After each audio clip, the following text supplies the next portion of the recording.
Hi guys, Squall here. Now a few days ago, Irma Games invited me out to Gamescom to meet them and to see Transport Fever 3 for the first time. I also got to chat with Sam Bennett, the community manager, about the current state of the game, its design philosophy, and what sets it apart from Transport Fever 2. The game is very much still in development, nothing's final, and all TF3 footage that you'll see is subject to change. In this video, I'll talk about what I learnt on the approach and the design of Transport Fever 3 and what kind of game it might turn out to be.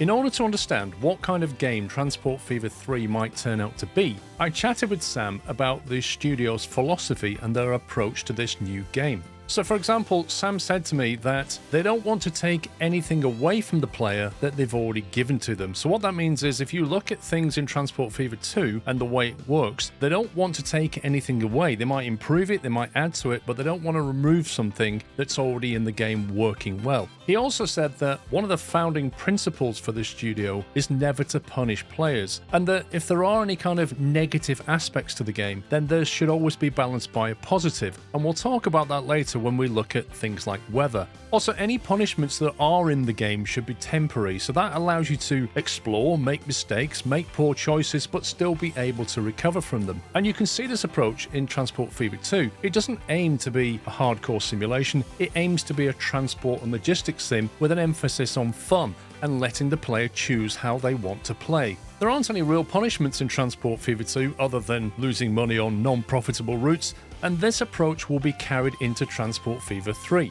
I asked Sam directly, why did you decide to draw a line under Transport Fever 2 and make a new game? And his response was the economy was the main thing. He said after 5 to 10 hours of gameplay, the average player has worked out how to make a profit. You set up a line, it's profitable, you never need to look at it again. There's nothing wrong with the economy, but no pressure is applied to a player to do anything other than drive profits. Indeed, Sam identified 3 types of Transport Fever player. The min-maxers, who want everything optimized and perfect, the happy-go-lucky players who build as they go, if it works, and the Schoenbauers, or the beautiful city builders. They spend hour after hour meticulously crafting their worlds.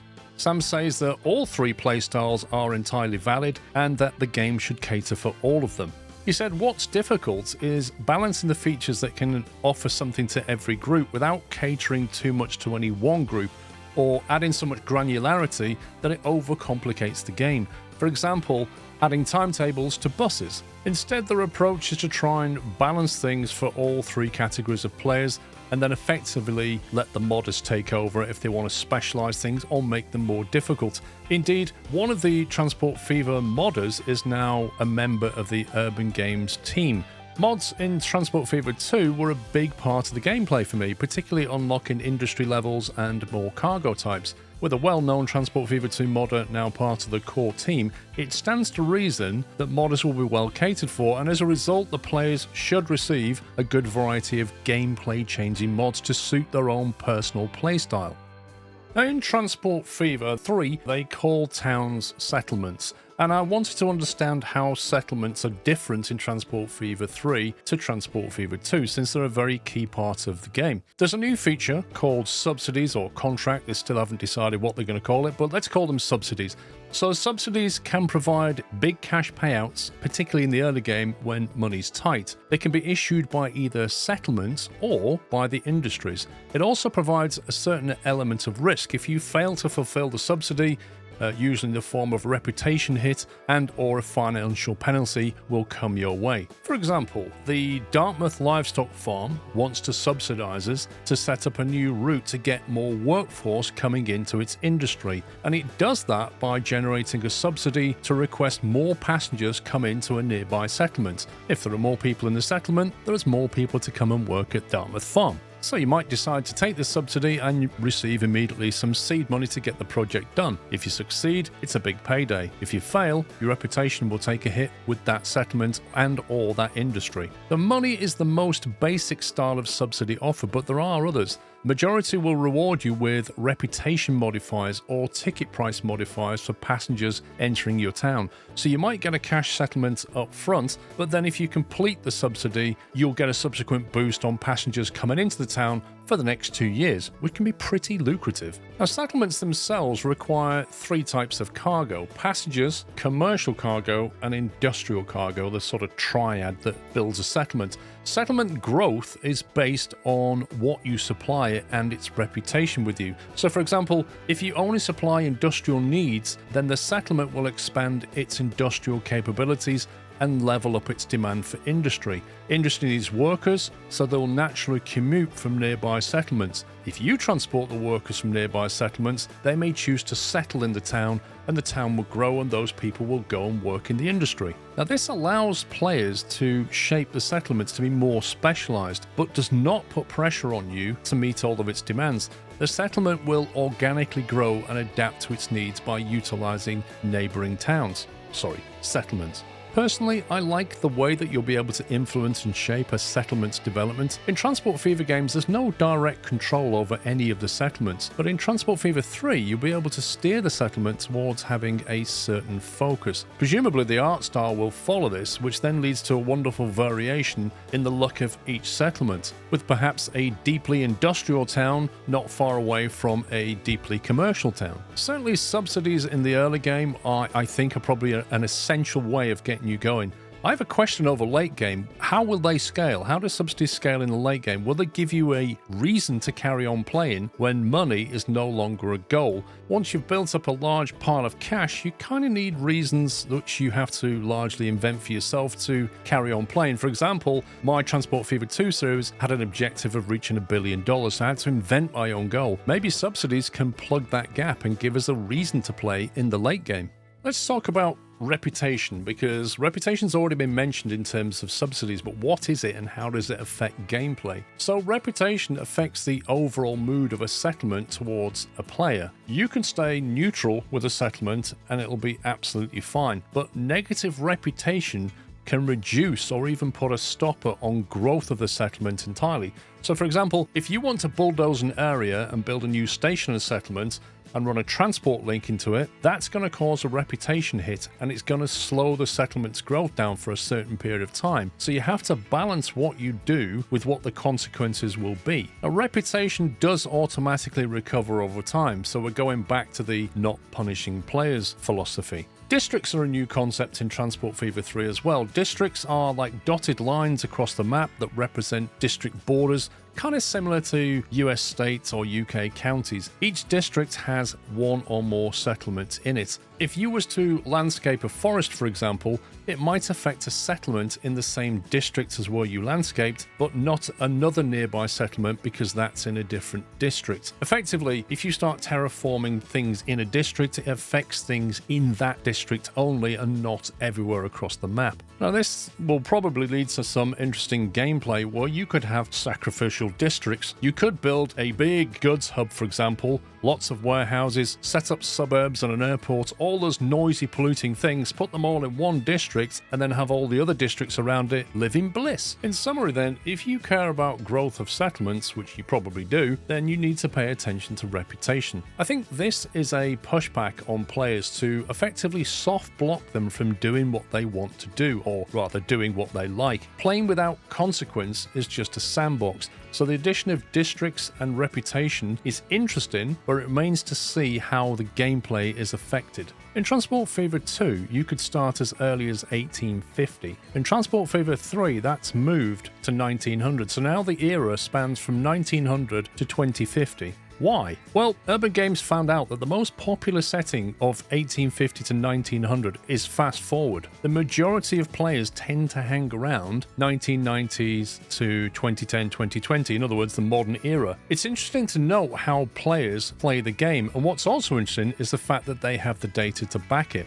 By cutting out an era of 1850 to 1900, they don't have to make 20 to 30 vehicles for that era, and instead they can focus on 20th century and beyond. Now, I have to admit, I think they're right. This is how I played, but it's kind of a forced play style. You need to speed it up in the early years. The horse cart simply isn't exciting and not very quick. Nothing much happens in the first 10 or 20 years. So I tend to agree with what they've done. It is interesting to note, though, that they've got the player data, so they've got stuff in the game that is sending back how you're playing it. Interesting.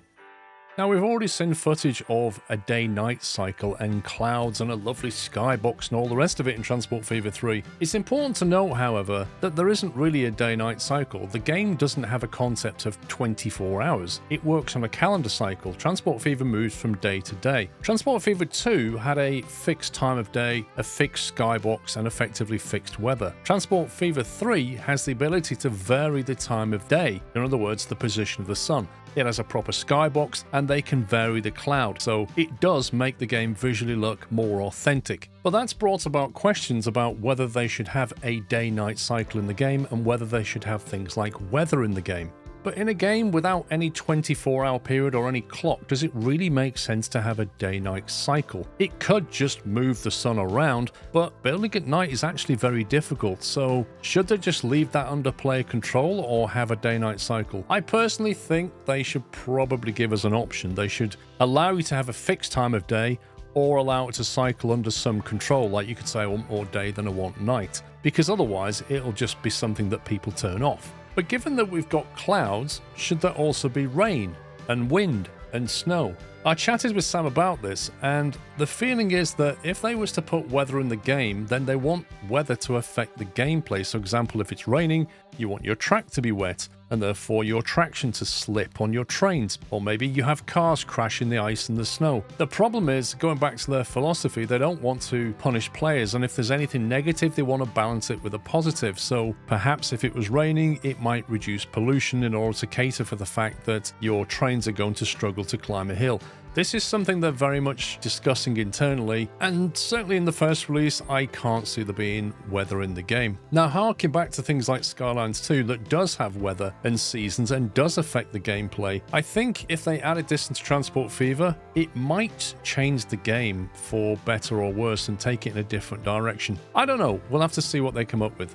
At the very core of Transport Fever lies industries, and in particular things like stations and depots. So I chatted with Sam about industries and how they've changed, stations, how flexible they might be in Transport Fever 3, and maintenance and how that will work. So industries and the way they level up and grow is being changed. Consideration needs to be given to building close to an industry, as it will affect how they expand production later. Industry grows by adding extra production units around it. So for example, a coal mine will add extra pits around it. But the downside is if you build too close to the industry, you'll block those production units from being built. This also applies to things like the new offshore facilities, for example, sand production. Industries can also have boosters to increase production. So for example, with farms, if you supply farms with extra workers from a local settlement, you can increase production output on the farm. Now, in the early game, that's not so important, but in the late game, when you've already max leveled that industry, that boost can significantly help you to get the maximum out of that industry. Sam said that some industries' boosters may have different options to fulfill the requirements. For example, one industry might require 15 machines or a certain number of workers per cycle. It's important to note that it won't always be just supply more workers, it will sometimes be supply parts and that kind of thing. As a side note, I used to use mods to increase the depth that an industry could level up to, because for me the base game wasn't enough. So I'm interested to see how many levels you can take an industry up to and how modders will go about changing that. Side note, the detail on the animations of the industries is fantastic. Now, because industries, you have to be careful when you build near them, this also affects how you build stations that supply or take goods from the industry.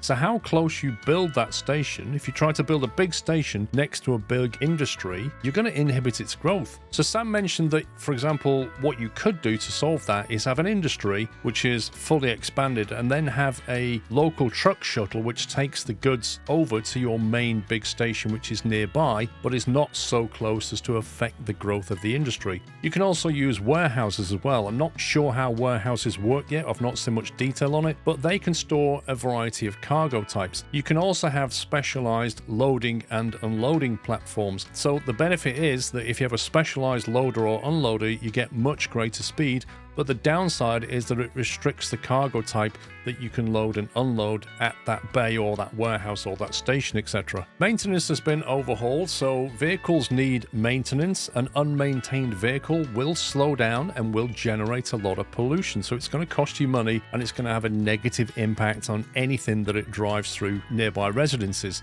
Maintenance depots have a radius around them, and if vehicles pass through, they are maintained by a small percentage.